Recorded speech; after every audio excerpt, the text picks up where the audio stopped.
ಓಂ ಶಾಂತಿ. ಇಂದಿನ ಡೇಟ್ ಆಗಿದೆ 3/4/2025. ನಿಮ್ಮ ಈ ಹೊಸ ವೃಕ್ಷವು ಬಹಳ ಮಧುರವಾಗಿದೆ. ಈ ಮಧುರ ವೃಕ್ಷಕ್ಕೆ ಕೀಟಗಳು ಬೀಳುತ್ತವೆ. ಕೀಟಗಳನ್ನು ಸಮಾಪ್ತಿ ಮಾಡುವ ಕೀಟನಾಶಕವು ಮನ್ಮನಾಭವವಾಗಿದೆ. ಪಾಸ್ ವಿತ್ ಆನರ್ ಆಗುವಂತಹ ವಿದ್ಯಾರ್ಥಿಗಳು ಕೇವಲ ಒಂದು ಸಬ್ಜೆಕ್ಟ್ನಲ್ಲಿಯೇ ಅಲ್ಲ, ಆದರೆ ಎಲ್ಲ ಸಬ್ಜೆಕ್ಟ್ಗಳ ಮೇಲೆ ಸಂಪೂರ್ಣ ಗಮನವಿಡುತ್ತಾರೆ. ನಿಮಗೆ ಸದಾ ಖುಷಿ ಇರುತ್ತದೆ. ಸ್ವರ್ಗದಲ್ಲಿ ಹೋಗುವ ಮಾರ್ಗವನ್ನು ನೀವು ತಿಳಿದುಕೊಂಡಿದ್ದೀರಿ. ಗೋಲದ ಚಿತ್ರದಲ್ಲಿ ಸ್ವರ್ಗದಲ್ಲಿ ಹೋಗುವ ದ್ವಾರವು ಸಿದ್ಧವಾಗುತ್ತದೆ. ಇದೇ ಸರಿಯಾಗಿದೆ. ಮೇಲೆ ನರಕದ ಬಾಗಿಲಿದೆ, ಈ ಕಡೆ ಸ್ವರ್ಗದ ದ್ವಾರವಿದೆ. ಸಂಪೂರ್ಣ ಸ್ಪಷ್ಟವಾಗಿದೆ. ನಾವು ಸುಖಧಾಮದಲ್ಲಿ ಹೋಗುತ್ತೇವೆ, ಆಗ ಉಳಿದವರೆಲ್ಲರೂ ಶಾಂತಿಧಾಮದಲ್ಲಿರುತ್ತಾರೆ. ದ್ವಾರವಂತೂ ಬಹಳ ಸ್ಪಷ್ಟವಾಗಿದೆ. ಈ ಗೋಲವೇ ಮುಖ್ಯ ಚಿತ್ರವಾಗಿದೆ. ನೀವು ಮಕ್ಕಳಿಗೆ ಇಡೀ ದಿನ ಈ ವಿಚಾರಗಳು ನಡೆಯಬೇಕು. ಇಂತಹ ಯಾವ ಮುಖ್ಯ ಚಿತ್ರವಿರಬೇಕು, ಅದರಿಂದ ನಾವು ಅನ್ಯರಿಗೆ ಬಹಳ ಚೆನ್ನಾಗಿ ತಿಳಿಸಿಕೊಡುವಂತಿರಬೇಕು. ಸತ್ಯಯುಗದಲ್ಲಿ ಎಲ್ಲವೂ ಸತ್ಯವಾಗಿರುತ್ತದೆ. ಸತ್ಯವನ್ನ ಧರಿಸುವುದು, ಸತ್ಯವನ್ನ ತಿನ್ನುವುದು, ಸತ್ಯವನ್ನ ಹೇಳುವುದು ಎಲ್ಲವೂ ಸತ್ಯವಾಗಿರುತ್ತದೆ. ಇಲ್ಲಿ ಎಲ್ಲವೂ ಅಸತ್ಯವಾಗಿರುತ್ತದೆ. ತಂದೆಯು ತಿಳಿಸಿದ್ದಾರೆ, ಮೊದಲಿಗೆ ಭಗವಂತನೆಂದು ಯಾರಿಗೆ ಹೇಳುತ್ತಲೇ ಎಂಬ ಮಾತನ್ನ ಸಿದ್ಧ ಮಾಡಬೇಕು. ಮನುಷ್ಯರ ಬುದ್ಧಿಯು ಸಂಪೂರ್ಣ ತಮೋ ಪ್ರಧಾನವಾಗಿ ಬಿಟ್ಟಿದೆ. ಸತ್ಯುಗಕ್ಕೆ ಲಕ್ಷಾಂತರ ವರ್ಷಗಳು ಎಂದು ಹೇಳಿಬಿಟ್ಟಿದ್ದಾರೆ. ಕಲಿಯುಗಕ್ಕೆ ಇನ್ನು 40,000 ವರ್ಷಗಳೆಂದು ಹೇಳಿಬಿಟ್ಟಿದ್ದಾರೆ.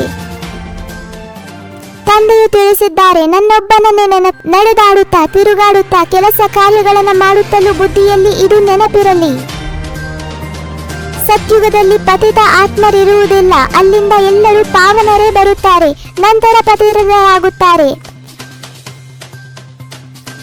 ಕ್ರಿಶ್ಚಿಯನ್ನರು ಸಹ ಮೊದಲು ಸತೋ ಪ್ರಧಾನರಾಗಿದ್ದರು, ನಂತರ ಪುನರ್ಜನ್ಮವನ್ನು ತೆಗೆದುಕೊಳ್ಳುತ್ತಾ ತಮೋ ಪ್ರಧಾನರಾಗುತ್ತಾರೆ.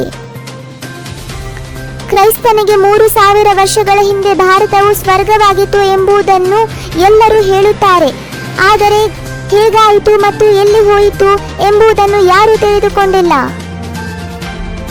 ನಿಮಗೆ ತಿಳಿದಿದೆ, ಆತ್ಮವು ಅಶರೀರಿಯಾಗಿದೆ. ಆತ್ಮಗಳಿಗೂ ಪೂಜೆಯು ನಡೆಯುತ್ತದೆ ಎಲ್ಲವೇ.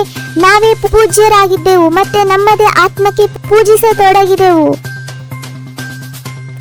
ಮಧುರ ಮಕ್ಕಳಿಗೆ ತಿಳಿಸುತ್ತಾರೆ, ಮಕ್ಕಳೇ ಬಹಳ ಮಧುರಾತಿ ಮಧುರರಾಗಿ ಯಾರೊಂದಿಗೂ ಉಪ್ಪು ನೀರಾಗಬೇಡಿ, ಕ್ಷೀರಖಂಡವಾಗಿರಿ.